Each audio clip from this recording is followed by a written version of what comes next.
Okay, ladies and gentlemen, we are back for round number 2 of the Tower Racing Season 11. This time it's the HPD ARX, the winner of the 2010 24 Hours of Le Mans in the LMP2 class, is now going to be the battle machine for these drivers. Let's bring you up the scores on the doors after round number 1. In the pros at this moment in time, it's Corey Stas, who took the win last time out, with Evan Crautfeld and Logan McKinsey at 1, 2, 3. Matthew Mueller, Dean Diltz, Dave Mole, Dan Kosick, Pat Misch, Ian Bertolucci, Matt Green, Ray Teo, David Hernandez as the last of the point scorers in the pros. Still people yet to turn up for this season. In the AMs, Stephen Johnson leads the way with Scott Sadler, Matt Van Orm, Tim Watchow, Anthony Solomon and Dylan Hessling. You see we've got a couple of AMs that haven't shown up this season just yet, but it's going to get even more spicier, Alex, here as well. The faster cars sometimes don't always bring the better racing. How are these guys going to handle this beast? Well, I haven't seen these cars in an age and a day. I mean, it's, when it used to be the American Le Mans series back in the 2010s, and I still remember the Tequila Patron liveried one as well. So, yeah, I mean, we go from one extreme to another. We go to no slicks, no wings, to an absolute downforce monster with a lot of horsepower in the middle part of it. So, yeah, this could be very, very different. I mean, you've got the aero to depend on. You've also got a low centre of gravity, but the cars are going to be scraping off the ground here at the Nordschleife. Yeah, it does mean then on that one with 480 brake horsepower, 3.4 litre V8, they don't want to be touching the curbs, Alex. I think with low cars, curbs are not your friend at Nords, and they're definitely not going to be either. We're on the longest layout of the Nurburgring here as well. So we do have the full layout, 16.123 miles, 25.947. It includes the full stadium section as well. So it's going to be about 174 corners they're going to have to tackle in this absolute beast of a machine. Now, as we saw from last season, the faster cars doesn't always mean the better racing. It does mean, however, we get the more spectacular incidents. But I'm also worried about the fact of how many are actually going to be able to get this finished. How many of these cars are going to go over the line? We've got 15 in the session. How many do we reckon? Well, considering, what was it? We had 19, I think, for the Formula Ford 1600s last time out. So it's difficult to pinpoint, but I think if we just about scrape double digits, so probably we might see, I'd say, 10 to 11 cars maybe could finish this race, but that's dependent on everybody else, how they decide to behave themselves and cross the T's and dot the I's, so to speak. Yeah. Well, ladies and gentlemen, hold on to your hats because this is going to be absolutely bonkers. I got a funny feeling this is not going to go well for some of these drivers. They want to make sure that they stay off the curbs. They want to make sure they can get this absolute beast to the end of the race. But, well, we're going to find out here as well. Corey Stas in that Sky Active machine. We've got Dave Mole in his custom livery. Dean Diltz in his as well. Scotty Sadler in the purple and light blue. We've got Anthony Solomon in the famous Liverpool livery. Every car he's got a Liverpool livery on for Andy Solomon as well. There he is, sat there waiting. There is the livery ready to go on that car. You can see big Liverpool fan. But let's see how these guys get on. I think this is going to be one that's either going to go absolutely amazing or it's going to be absolutely dreadful. I don't know if there's going to be an in-between. Well, talking about the severity of incidents, obviously with the closeness of the barriers, one wrong move could put one of these cars skyward and rolling very, very quickly indeed, because the minute the air catches the aero underneath, you are a passenger, and that's exactly what these drivers are going to have to be very mindful of, because one wrong move, it could be like with the Formula Ford. So we didn't see any pinball wizardry, but here we go, ready to get round 2 of season 11 underway, buddy. Yeah, you see Crutfield now holding them. He's going to hold them for as long as he possibly can. He's now gone and bolted. Everybody's gone round and taken positions in behind him. But Evan Crutfield's going to lead us down for the first time into Hug Harkin for the first run. Stas there at the same time. He's got Dean Dilts alongside him. Now coming into the stadium section, it's going to be the left-hander. Then we've got another looping left for these guys to contend with at the moment. Quillen Paré just left the pit lane. He's going to be out on track. He's done the right thing. Matt Van Horn tucked up at the moment with Anthony Solomon. He's got Dave Hernandez running alongside him. Dave in the traditional grey and green of the tail racing, looking absolutely amazing.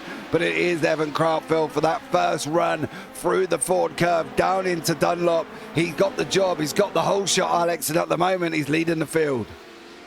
Yeah, not by much, because the rapid rate of closure is very different in these HPD ARX machines. Of course, back in the day when these cars were open cockpit, not unlike well, very much different to the machinery that we see in the IMSA WeatherTech Sports Car Championship. It's all very much closed cockpit. Crutfield! It!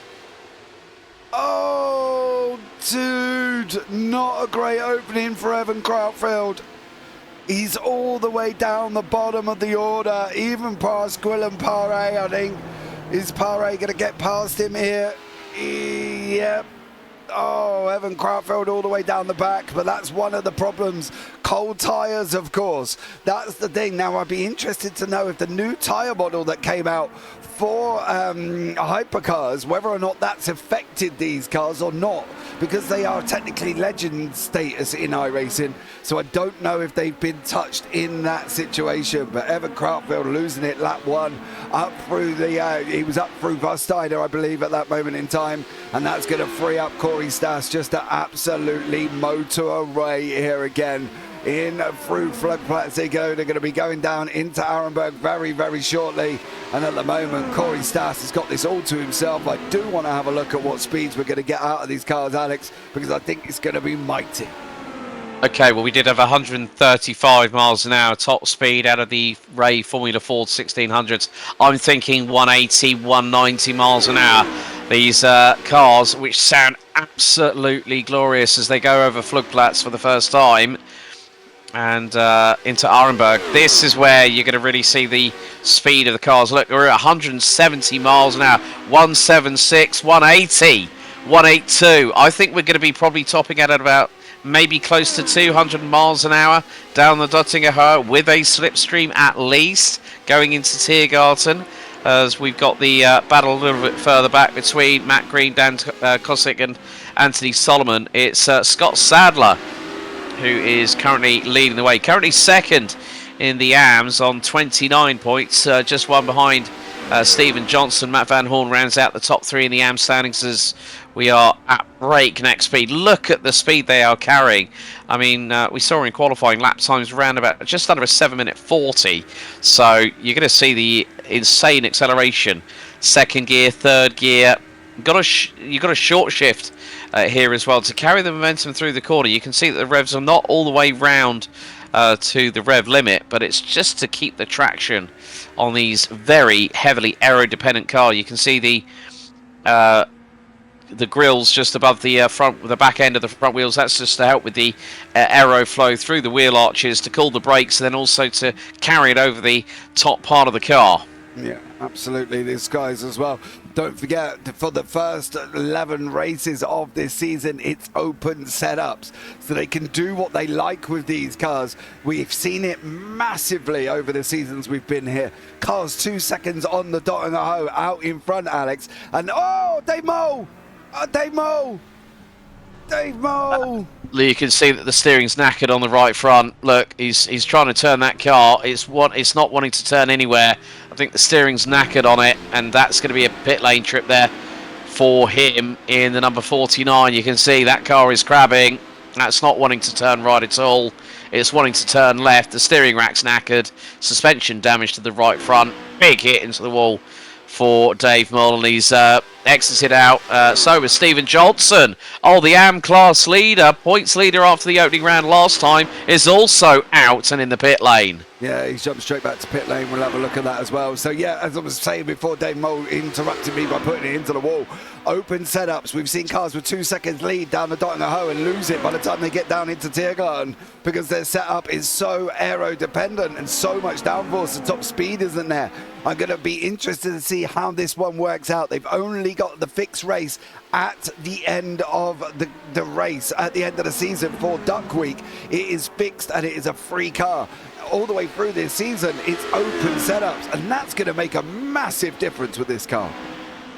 Oh yeah, definitely. I mean, you know, you look at the different cars that we've got coming up. I mean, TCR for round 3, mini stocks, GT4, LMP1. Then you got the 992 current generation of the Porsche Carrera Cup GT3 machinery, and then it's MX5, Skippies, Radical SR8s, Ferrari Challenge. Yeah, I mean, there is just so much in terms of variety, and having already been bitten by the bug with the Formula Ford 1600s, now we got the HPDs. I'm looking forward to seeing what the TCRs do next time out, but straight away, when they are going through some of the tightest sections here, the combined long variation of the Nurburgring Nordschleife, how the TCRs are going to react, but the sounds for these HPD ARXs, wow, that is glorious. Yeah, this is so quick as well on that run through Flansgarden, coming up into Kleins now. Is there going to be interesting fight here and what's going to happen with the setups? You can see Stas has got this car absolutely nailed to the floor. He's 1.6 seconds already ahead of Dean Dilts. Chase Petterjohn, Pat Misch, Dave Hernandez are all locked in the battle. Through Kleins we go. I'm going to actually pay more attention to these three, but I will keep an eye on Dean Dilts' battle because I want to see what the speed's going to be, and we're only going to get that if they're in the draft. And obviously the guys up front are not in the draft of anybody in and around them. It's going to be here that's going to be the one, the situation. Chase Petterjohn, Pat Misch, Dave Hernandez. Pat, last season's AM champion, sitting in the pros at the moment. Is he going to be able to handle this? What's going to be the top speed of the car? I reckon, Alex, you are right. I think we're going to hit 190. Yeah, let's see what Chase Petterjohn does behind Pat Messich. 160, 170. He's not in 6th gear yet. You can just see that these cars, they've got to be a lot closer behind. So Pat Messich, Dave Hernandez, who's just got through on Ant Solomon, 183 miles an hour. Oh my goodness me, Pat Messich. Through at Tiergarten at over 180 miles an hour, and he makes it stick. That man, no wonder he won the AM class. Welcome to the big leagues, Pat Messich. He had some stones on that move. Oh, absolutely. To go and take that, we topped out about 185 there. And that was what we were looking at. These guys now coming down into turn 1 again for this lap. That was a 7-minute run. Krautvald's out. Yeah. He's put it in the pit lane, I'm afraid. Yeah, Cartville pit lane, Mole pit lane, Johnson pit lane. Pat Messich, unfortunately, has just gone round. He did all the hard work, and now he's just gone and done it. Oh, dude, he did the hard work, Alex, and now it's just all gone wrong for Pat. So that's it at the moment. People are starting to get a little bit more spread out than we would have liked. Matt Van Horn coming onto the back at the moment. We've got Anthony Solomon. He's still chasing down Dave Hernandez and Chase Petterjohn in behind him. But one simple mistake for Pat, and it's all done and dusted, Alex, and that's it for him. He's all the way down in 9th place now.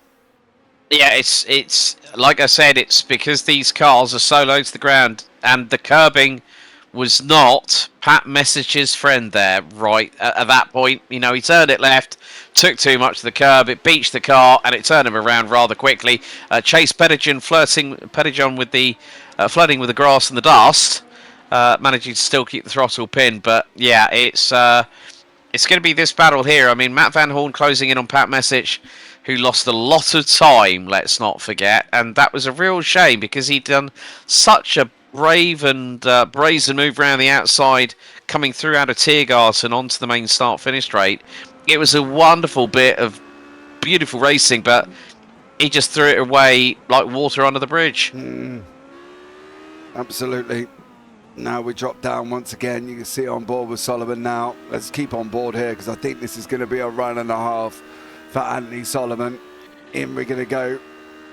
Let's see how he gets on through Hudson back before we start our run all the way down Flugplatz and down into Arenberg. They do look absolutely amazing. I've got to be honest. Why? If it ain't broke, don't fix it. I know they stuck a cockpit on the LMP2 now as well and did all lots of other fancy jazz, but these cars look absolutely incredible. Here we go now, up into fourth. Keep an eye on the dials in front. Into fifth, we're going to go up the other side. Are we going to lift going around the right-hander? Oh, we blipped. A little bit of a lift. Yeah, a little bit of a blip. I mean, these cars are revving to nearly 9,700 RPM at the rev limiter. You can just see by Anthony Solomon's dash, 6th gear, 9,000 RPM-ish, 9.1, and then down the gearbox, and then he's going to be on the power again halfway through the corner. Here's Chase Pettijohn in the number 42 trying to chase him down. Now this is actually for second in the AM class division, with Scott Sadler is all the way up into P3. Oh, sorry, Alex. I thought he was going to go and absolutely ride him right out there. And I don't mean in a nice way. I thought he was going to go and absolutely roger him up the rear end for Chase Pettijohn. Oh, dude, don't do this. He's going to go for it. He's going to go round the outside. Does Chase Pettijohn, and he's going to go 2 wheels on the grass. Backed out of it at the last moment. Knew it wasn't going to happen. He's got to wait for his opportunities. 2 wheels on the grass again. My goodness me. Chase Pettijohn, have you had your ready break this morning? My godfathers. He's like a man possessed. He's going to throw caution to the wind. Just don't wall up those curbs too much, Chase, because that could be your undoing. Again, nearly flirting. Look, twice within a matter of, 100 metres or so? He's clipped the grass twice, and that's cost him time. The gap between him and Ant Solomon was at one point 0.2 of a second. It's now nearly 4 times that amount, nearly 8 tenths, as Chase Pettijohn, I think, has just decided. Maybe I shouldn't be pushing this hard too early. Yeah, you're probably right on that front. I think you're right. I think he needs to settle down just a little bit here, Chase. There's up front, Dean Dilts has closed back into Corey Stas as well. That gap's come down to below half a second here. Dilts doing an absolutely stellar job from him. Onto the cockpit we go. It is just a look at all the bits and dials and God knows what else is going on in these cars. Through the right hander we go. On the run up into the carousel. Are we going to hear grinding off the left front here?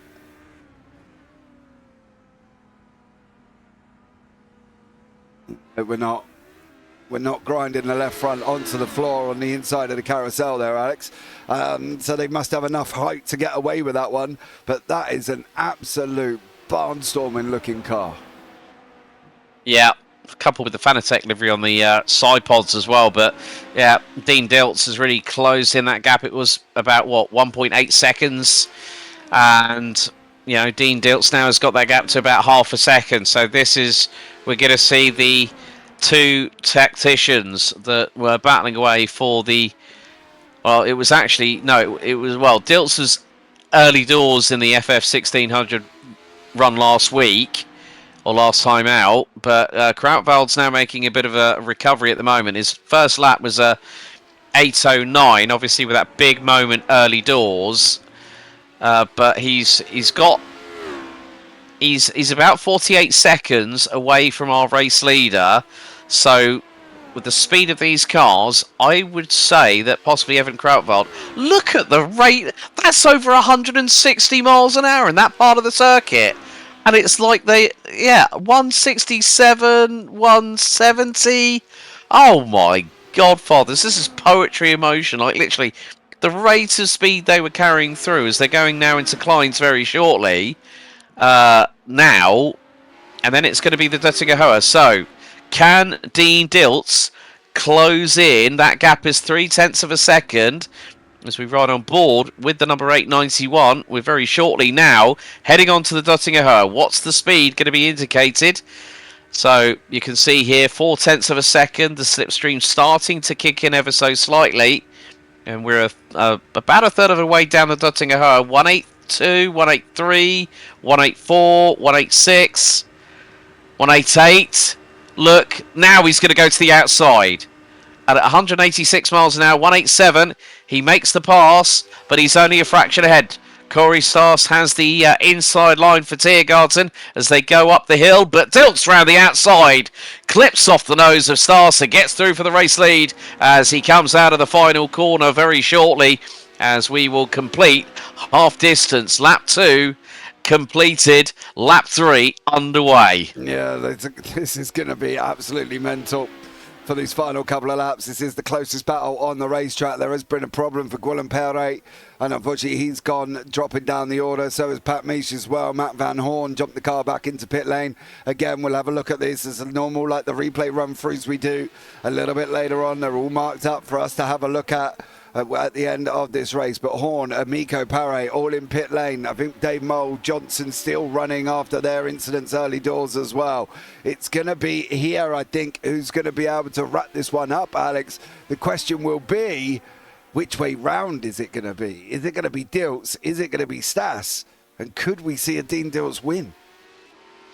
Well, we were kind of saying that about Evan Krautwald and Corey Stas last time out in round 1, as it came down to that all-important final run down the Dottinger Hoe. I think, to be honest with you, the way that last time happened, I think the same could be very much true of this round. And then there's going to be those battles where you're going to have two main protagonists at the front end of the field, but it's dependent on who will be. I mean, if Evan Krautwald had not dropped it in the GP part of the circuit, then I think we could have had a very, very different battle going on right here. I agree. I think Krautwald might have had a massive part to play in this, but unfortunately he isn't. But I will say this one thing though, Dean Dilts is absolutely nailing this car. He has got this out in front, doing an absolute stellar job. Lap 3 into the Nords we go. And Dean Dilts at the moment, he's extending the gap, Alex, as well. He's not even losing time to Corey Stas. He's bringing that gap, he's extending the gap out, just nearly touching 1 second here. Dean Dilts driving out of his skin. Yeah, well, he's mirroring what Corey Stas did on the opening lap. Took the lead early doors and then just went away. So that's how quickly things can change. I mean, top speeds, Pat Messich, I have seen has shown and indicated nearly 191 miles an hour top speed. So, yeah, I think Evan Krautwald has got damage on that car, and Pat Messich has dropped it again. But he's trying to close in on Ant Solomon. Of course, let's not forget Pat Messich did win the AM title in Season 10. But now he's having to fight. He's fighting it a bit more, let's just say, a steeper learning curve going into the big boys class and heading into the pros. And that's where you find that some people will rise up to the challenge. But for some, it might take that little bit longer to get their heads around the situation and be able to come fighting back. Yeah, absolutely. But Pat doing a great job. He's going to clear Solomon. Solomon's not going to put up much of a fight there. Pat's going to go through, and Solomon goes down a position. So Solomon third in class. Pat sitting in currently at this moment in time as well. He is in, where is he? 2, 4, 6 in class here at the same time. So great job from these guys just getting these cars to the end. I think is going to be challenging enough without trying to fight for positions, Alex. And these guys, I wouldn't want to be risking it for a biscuit with these cars, however much fun it does look like. No, I'd rather. Oh, Chase Pettijohn has been off. Oh, there's that's Messich again, and Solomon's going to do him round the outside. So, yeah, again, it's just with these open setups, there is also a fine line between, one click here, one click there. Whether it's ride height, suspension, damper rebound, toe in, toe out, how you set up the softness of the car, the ride height. It can all pay dividends, or it could really give you a lot of problems in the meantime. So, and there's Chase Pettigrew, and I think he smacked the wall. Yeah. That car is not where it should be. And Oh, Solomon right in Solomon's front of him. dumped it. Solomon's dumped it. He spun it around, and I think he got clobbered in the meantime. Oh, we'll have to have a look back at that one a little bit later. Anthony Solomon, I have picked up on Chase Pettijohn's off. I want to see what he's got to get onto. I think he's going to lose a position anyway because Solomon's going to come at him, especially if Pettijohn is damaged, which we are going to... Oh, yes, he is severely left-handed down for Chase Pettijohn there, unfortunately for him. So he's going to have to go into pit lane if he can get the car back. Look at that. He's got to over-rotate the car to get it through Bergberg now to get the steering locked in. But it's going to be Anthony Solomon's going to close in on the back. Krautfeld's going to come at Solomon.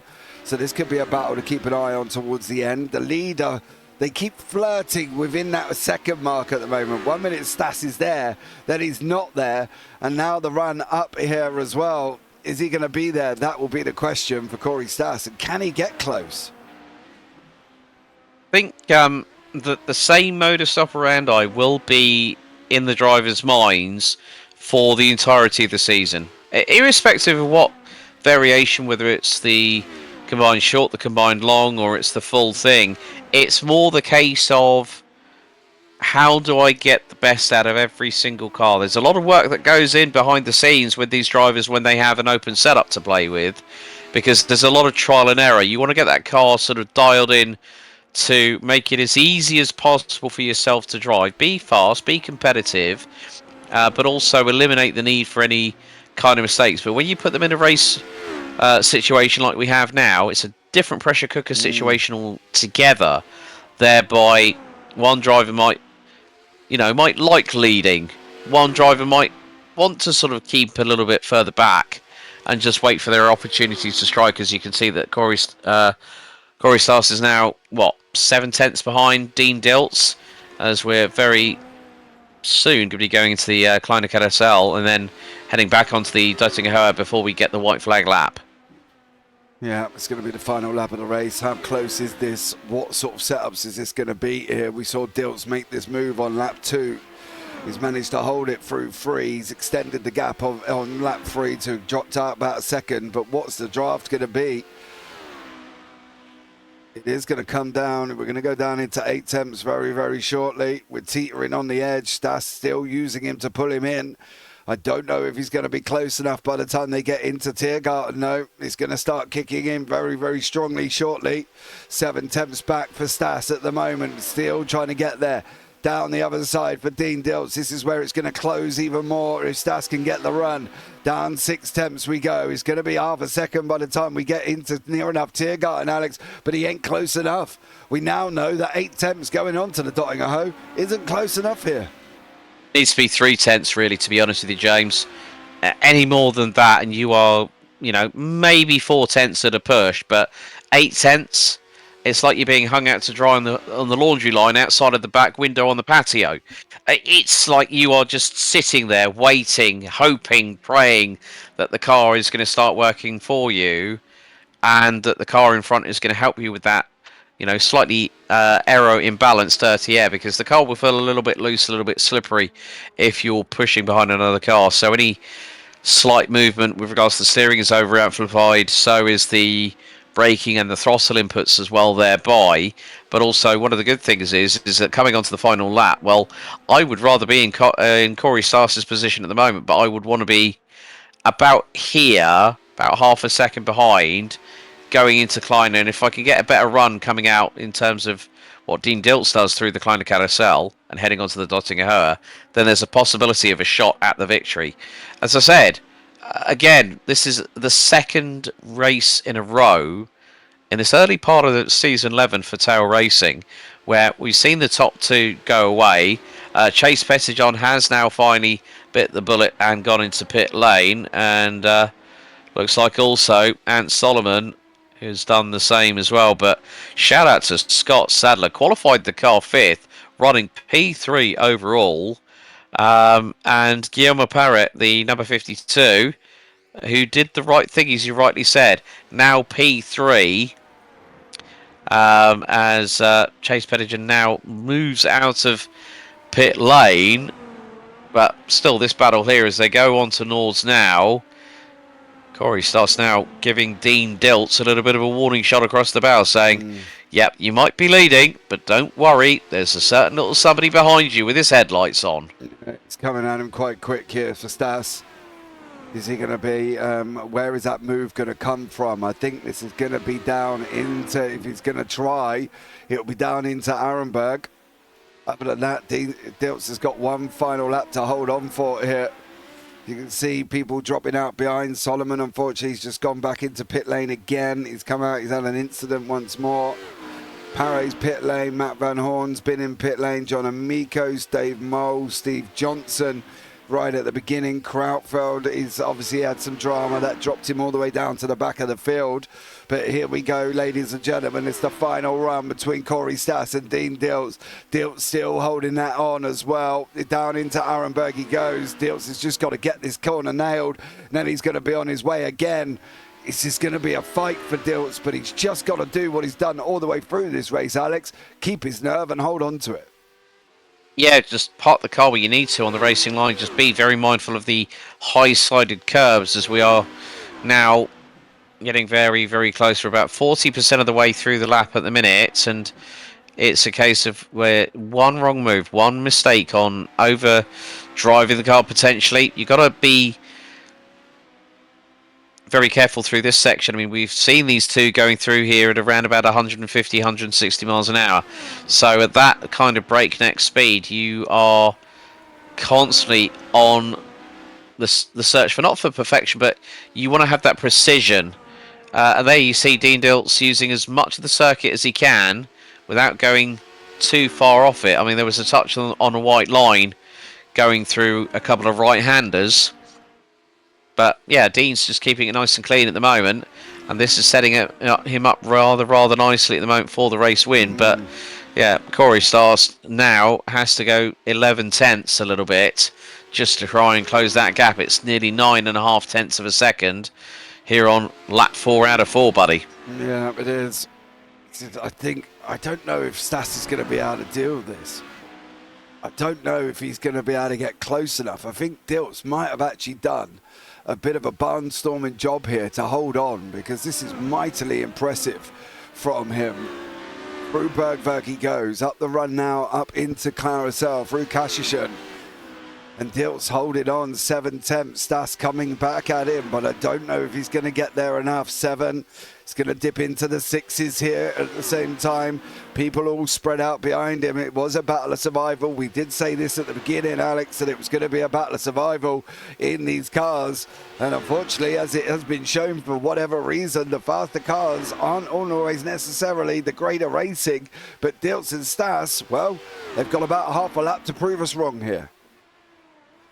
Yeah, and it looks like people have been playing the safer game with regards to the, with this Honda racing car. It's just, you've got to look at the law of averages, if you will, when it comes to battling for a championship. You've just got to think, okay, where can I maximise my advantage? What's going to be the course and the car combination that isn't going to play to my strengths? Well, at the moment, last time out, it was Corey Stas Corey Stas versus Evan Krautfeld. And when you think about it, Dean Dilts, it's 30 points for a win, and he's very much on the case of, at the minute he's doing pretty well. I mean, Dean currently 5th in the championship at the moment on 25 points, so this could really help him, and it might even propel him into the top 3 come race's end. But we're not that far away from going on to the Dottinger Hurt, and now Corey Stas is within 5 tenths of a second of him. He needs to be a little bit closer going into Klein's very, very shortly, buddy, before we head down that Dottinger Hurt for the final time. Yeah, absolutely. There is obviously multiple bonus points at the process here, so a 30 for the win could come out of being 32, 33. We're going to find out a little bit later on after this one if Dean's going to wrap this one up. Through the right-hander into Klein we go for the final time. 7 tenths, 7.5. We've seen Corey Stas 8 tenths back before, Alex, and he didn't get there. He's 8 tenths, 8.5 tenths again here. I don't think he's going to get there. I think Dilts is going to wrap this one up. He needed to be at least 6 tenths behind him, and that gap is now expanding. Look, 8.5 tenths, and down onto the Dottinger Her for the final time. Yeah, he is not. No, Corey Stas is going to have to settle for second in this one. But it looks like the slipstream is coming a little bit more effective. But look at Dean Dilts, pulls the right hand side to break the toe. And that has maintained his advantage as we head down the dip underneath the Bilstein Bridge for the final time and on the fast run down into Tiergarten. Yeah, Dean Dilts down through Tiergarten. We go through the left, through the right. He's got a couple of more corners to go here. Corey Stas is closed right in now through the left-hander. Dean Dilts is going to wrap it up. He's going to be the winner of this one. The HPD ARX win goes to Dean Dilts. Over the line he goes. Corey Stas tucked in right behind him as well. Great job from him. Scotty Sadler will come over the line in third. Absolutely stunning race from these guys. Just to get into the end is been enough, I think, for some of these, because this car, it was amazing to drive, but very, very tough as Scotty Sadler comes over the line here for third place. Absolutely stunning run from these guys as well. So good job from him. Let's bring you up the results of this one. Dean Dilts is your winner with Corey Stas in second and Scotty Sadler third. Then you got Scott Sadler, who takes the AM win as well, mind you, sat in third place. Then Matt Green, Dan Kossick, David Andes, Pamish, Evan Crautfield, Chase Petterjohn and Dave Mole. Then Anthony Solomon, Guillermo Paré, Stephen Johnson, Matt Van Horn and John Amico finishing it off there as well. Let's have a look back at some of the dramas. We saw Evan Crautfield's live that went on there as well. But I want to have a look at Dave Mole's situation here, Alex, as well, because this is where it went all a little bit wrong. That's yeah, a snap of oversteer, then 2 tags into the wall on the right hand side, and yeah, the car's more than forlorn. It's a wounded animal thereof. Yeah, absolutely, bro. Absolutely. Stephen Johnson. Oh, actually, you've done that before. That right front was not compos mentis. I mean, now this is one of the sections where they're doing over 160 miles an hour. Oh my goodness, it understeers into the right-hand side of the barriers. Bang! Yeah. And then unfortunately that led to all the other drama. You can see the right front just not there, should we say. Oh, that one, unfortunately. But him and Dave Mole ended up jumping back into pit lane. Matt Horn went off and he sent himself back into pit lane as well. This is on the run up into Adenauer Forest. He's going to miss the corner, isn't he? Oh, yep. Oh, he's straight into the wall. Jumps himself back into pit lane. A funny feeling that it's a very not healthy machine. You can see him pulling over there as well. Guillermo Paure sent him back into pit lane. He damaged the poor M&M livery machine. Not happy. Oh, whoa. Oh! Neck code and then bang. Look at the back end of that thing. And then the front. Oh, and the wheels. Oh, it was like Herbie Goes Bananas all over again. It was just like a slow motion, wasn't it? It's a shame he disappeared on that. I'm going to go back and have a look at that and see if I can stop him disappearing. But it's a shame he disappeared. I'd love to see what he did. This is the drama we had. Anthony Solomon spun. And that caused the problems for everybody in front of him, because Chase Petterjohn, I think, went round not long after this at the same time. And this is one of the knock-on effects of people, isn't it, with the way the thing works, because he's gone there and then he's had to proper slam on the brakes. So. Well, did you notice that Petterjohn actually had a slowdown penalty there as well, because he actually had to pull to the right-hand side of the circuit. Evan Krautwald, by the way, actually set the fastest overall lap of the race, 7:32.8, on his on his journey around the Nordschleife. So, Anthony, that's Solomon. That's an own goal. Yeah, I want to see what happened here, because he just disappeared on me. Now, can I slow this down to where he doesn't disappear, so we might actually see what went on? So he's running. He mounts. Oh no, it disappears anyway. No. Yeah, he mounts the curb, but then all aspects of his car just Yeah, I mean, just by looking at it, like the way he just mounted the curb, it probably caught the air underneath the front Yeah. splitter and then sent the car firing over into the barriers on the right. Then it pinballed to the left, and then we see this the Just Herbie jigsaw puzzle.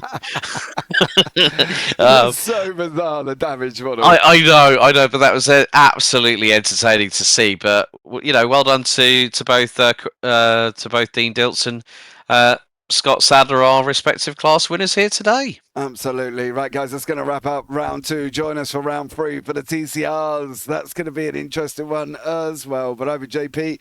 I've been alongside Alex Goldschmidt. And as always, take care. Have a great week. And you never know, we might see you on a track sometime. Good night.